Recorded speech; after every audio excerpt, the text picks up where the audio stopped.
Gentlemen, let me ask you a question. When you put on a suit, how do you feel? Do you feel powerful, confident, and ready to command the room? Or do you feel stiff, like you are wearing a costume? Like you are an imposter playing dress up? For many men over 50, the suit has become a source of anxiety rather than strength. You see actors like George Clooney or Pierce Brosnan looking effortless in tailoring. Yet when you look in the mirror, you see someone who looks uncomfortable. Is it your age? Is it your dad bod? No. The truth is, a suit is not a uniform. It is a suit of armor. But right now, your armor is rusty. You are likely making 5 fundamental mistakes, from the fit to the posture, that turn your armor into a straitjacket. Today, we stop the costume play. We are going to rebuild your look from the ground up, so you can finally stop wearing the suit because you have to, and start wearing it because you want to.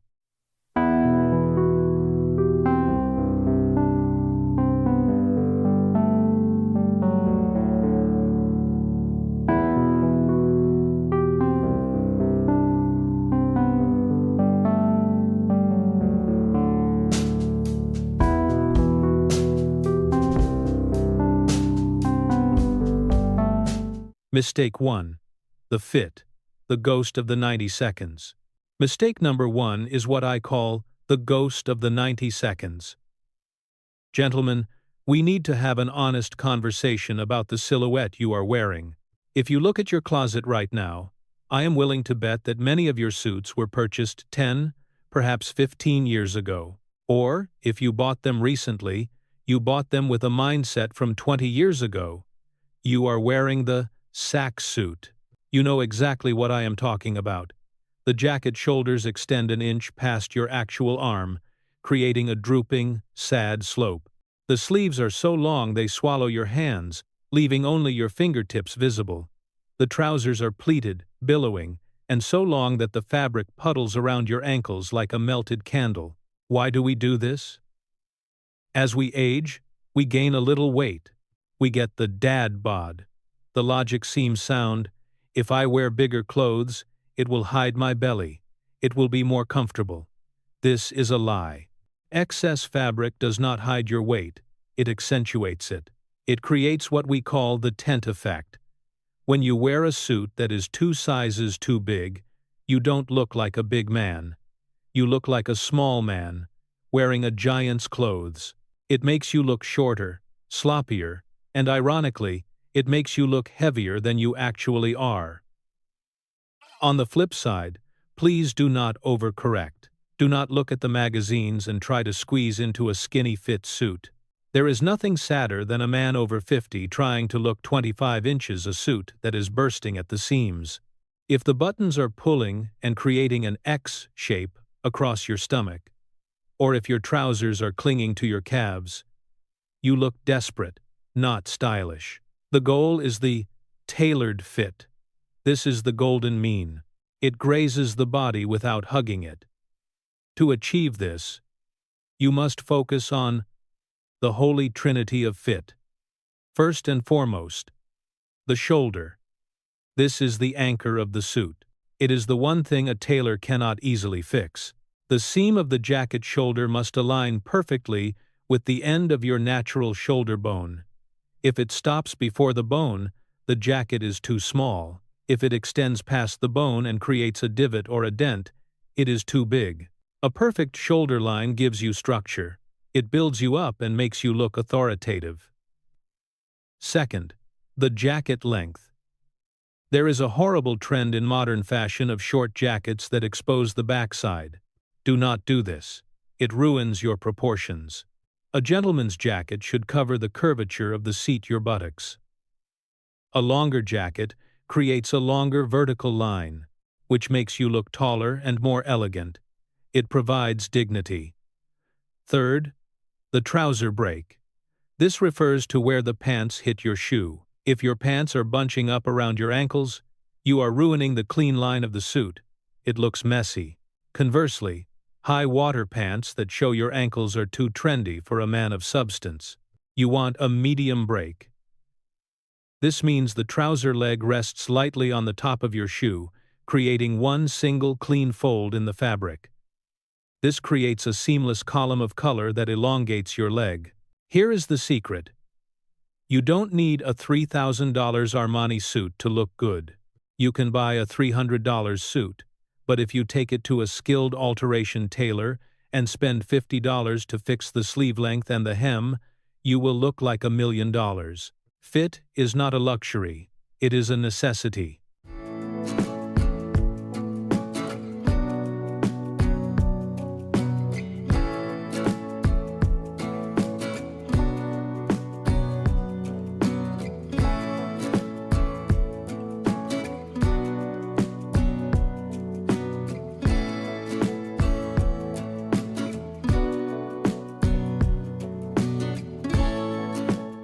Mistake 2. The color. The black suit trap. Now, we move to the second mistake, and this one is perhaps the most controversial because it challenges a belief that you have held for your entire adult life. I call this the black suit trap. If I were to ask the average man what color his first suit should be, or what the most essential suit in a man's wardrobe is, 90% of men would instantly answer, black. You think it is safe. You think it is slimming. You think it makes you look like James Bond or a character from Reservoir Dogs. Gentlemen, I am here to tell you that unless you are a waiter, an undertaker, or you are attending a funeral or a very strict formal gala, a black suit is actually the worst choice you can make. Here is the science behind why, specifically for men over 50. When we are young, our skin has high contrast. Our hair is dark, our skin is vibrant, and our eyes are bright. We can handle the severity of black, but as we age, nature takes its course. Our hair turns gray or white. Our skin tone softens, becomes paler, and loses that youthful pigment. The skin around our eyes becomes thinner, sometimes creating dark circles or shadows. When you put a harsh, jet black fabric right next to your face in this stage of life, it does not frame you. It overpowers you. It creates a brutal contrast that drains the color from your cheeks. It casts harsh shadows upwards, accentuating every wrinkle, every line, and every tired spot on your face. It washes you out. You don't look sharp. You look tired. You look severe. You look older than you are. Furthermore, in daylight, a black suit is a sartorial black hole. It absorbs all light. It looks flat, two-dimensional, and often cheap, because black dye tends to show the poor quality of fabric more than any other color. It lacks depth. The fix. You must pivot to the two kings of the menswear world, charcoal gray and navy blue. Let's start with charcoal gray. This is your new power color. It is almost black, but not quite. Because it is a mixture of black and white fibers, it has texture. It has life. It is softer than black, which means it complements your gray hair and maturing skin tone rather than fighting against them. It commands the same authority in the boardroom as a black suit, but it looks sophisticated, not severe. Then, there is navy blue, midnight blue. This is the single most versatile color a man can own. Navy blue is universally flattering. It adds warmth to your skin tone. It makes you look healthier and more vibrant. Unlike black, which restricts you to black shoes and white shirts, a navy suit opens up the entire spectrum. You can wear it with brown leather shoes, burgundy loafers, pink shirts, blue shirts, or patterned ties. It works for a wedding, a business meeting, or a nice dinner. Think of it this way. A black suit is a uniform. A navy or charcoal suit is a canvas. If you open your closet and see a row of black suits, you have limited yourself. You have painted yourself into a corner of formality and severity. Start replacing them. The next time you go to the tailor, ignore the black swatch. Reach for the charcoal. Reach for the navy. You will instantly see the years drop off your face.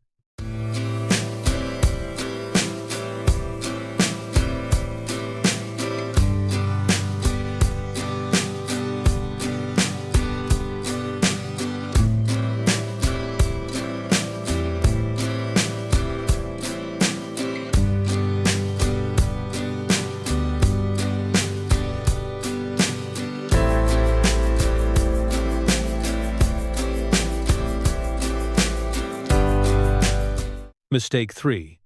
The proportion. The style. Mismatch. We have covered the fit and the color. Now, we must discuss the architecture of your suit. This brings us to mistake number 3. The proportion mismatch. This is a subtle error, but it is one that subconsciously tells the world something is wrong with your appearance, even if they cannot quite put their finger on it. Here is the reality for most of us over 50. We are not built like 20-year-old runway models.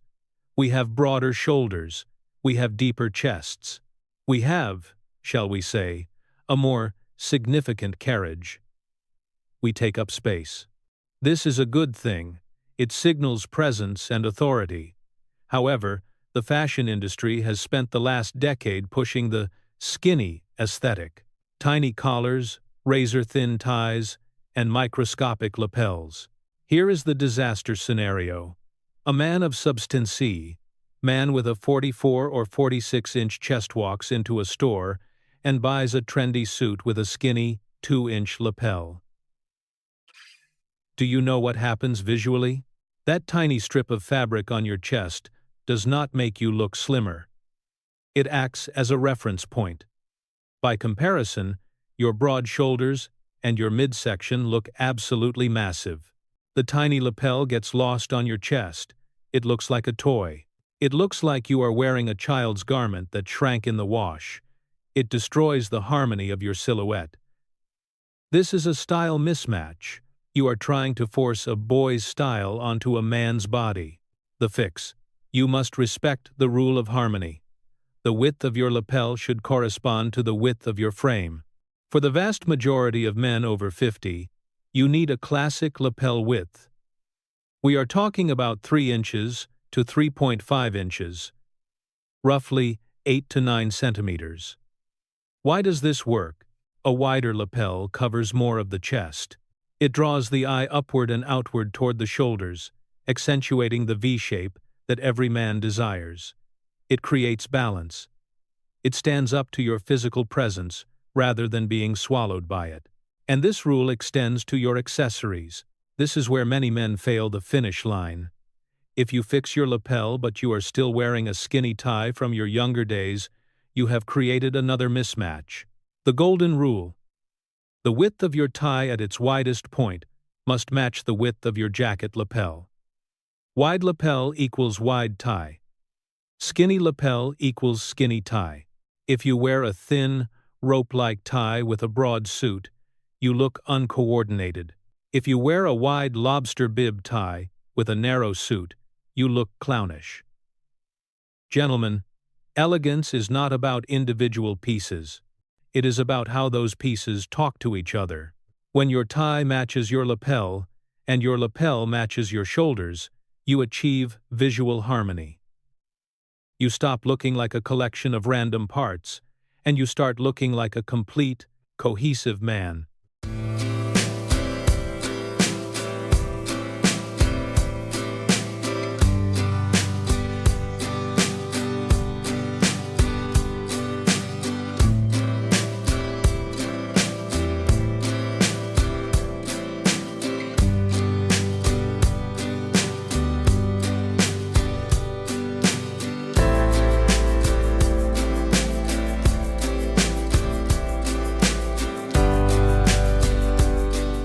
Mistake 4.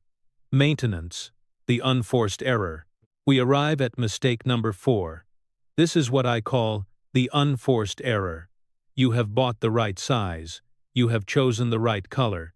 You have nailed the proportions. And yet, you still manage to sabotage your entire look before you even leave the house.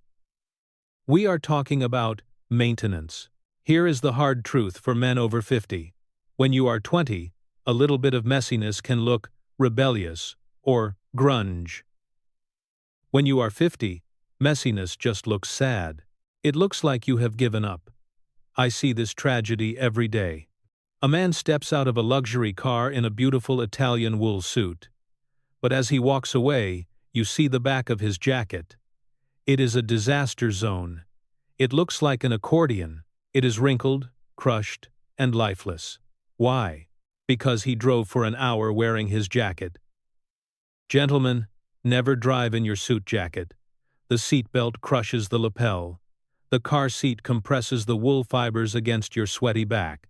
By the time you arrive, you look like you slept in your clothes. The fix: buy a dedicated car hanger. When you get in the car, take the jacket off. Hang it up. Put it back on when you arrive. It takes 10 seconds, but it saves your dignity. The second crime against maintenance is the wire hanger. Open your closet.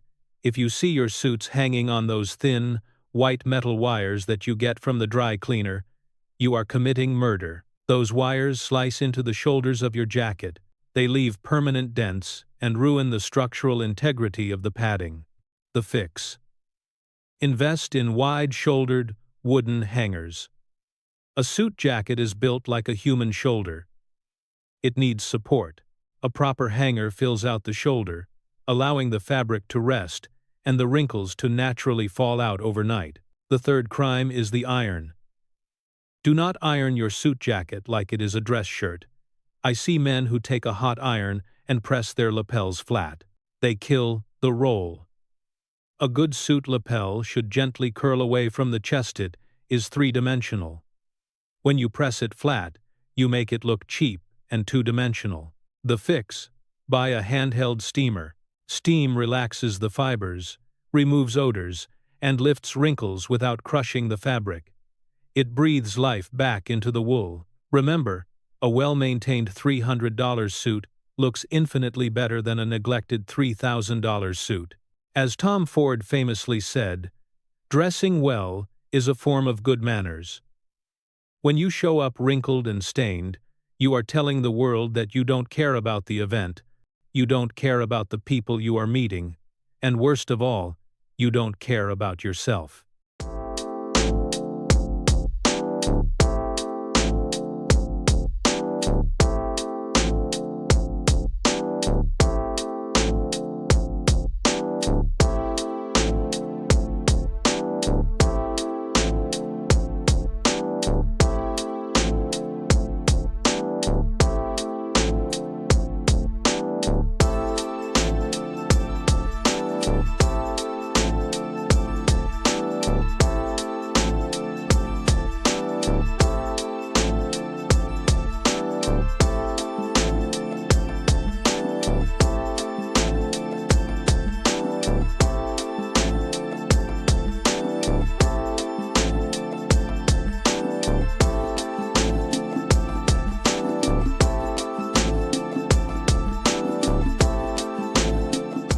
Mistake 5. Posture. The secret weapon. And now, we arrive at the final mistake. This is the most important part of this entire video. You can buy the perfect charcoal gray suit. You can have it tailored by the best master on Savile Row. You can steam it until it is flawless. But if you get this one thing wrong, none of it matters. Mistake number 5 is posture. As we cross the threshold of 50, gravity begins to win the war against our bodies. Years of sitting at desks, years of looking down at smartphones, and years of carrying the weight of responsibility on our shoulders take their toll. We develop what doctors call tech neck, or upper crossed syndrome. The head juts forward, the shoulders round inward.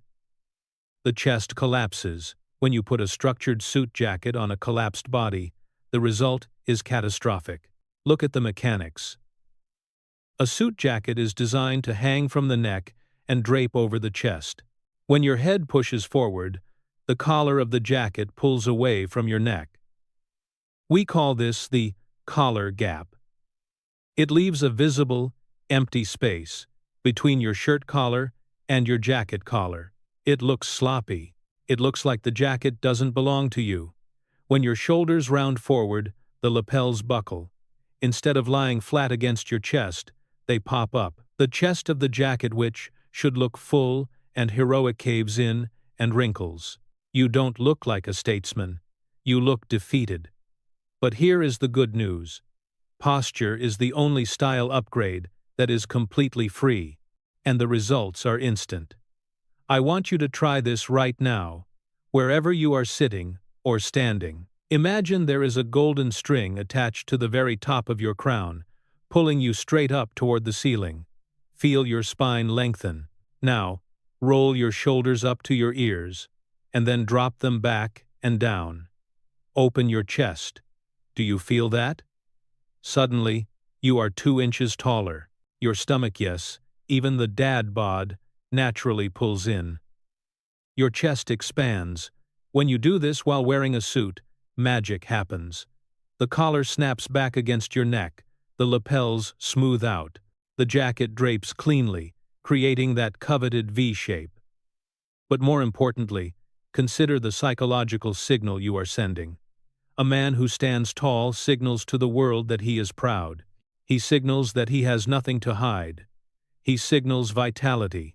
A man who slouches signals insecurity. He signals that he is tired, that he is protecting himself, that he is past his prime. Gentlemen, your suit is an armor.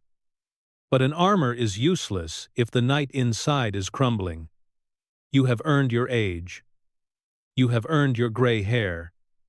You have earned your scars. Do not shrink away from them. Stand up, fill the space, occupy your suit. Confidence is not a personality trait, it is a physical action, and it starts with your spine. The next time you look in the mirror and think the suit looks bad, don't blame the tailor. Straighten your back, lift your chin, and watch the man in the mirror transform before your eyes.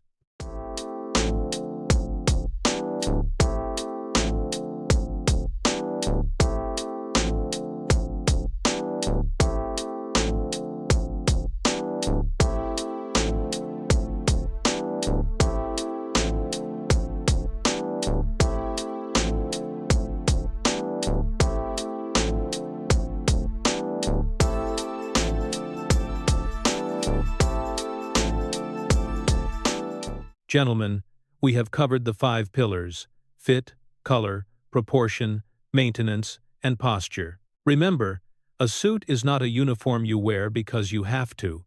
It is a declaration of who you are. By mastering these details, you turn anxiety into authority. You stop playing dress-up and start commanding respect. But be warned, a knight in shining armor looks foolish if he is wearing running shoes. Your armor requires a solid foundation. If your feet look weak, the whole structure collapses. In the next video, we will tackle the one element that can ruin everything we just built: the ultimate shoe guide for men over 50. We will banish the square toes and the sneakers forever. Subscribe so you do not miss it. Until then, stand tall,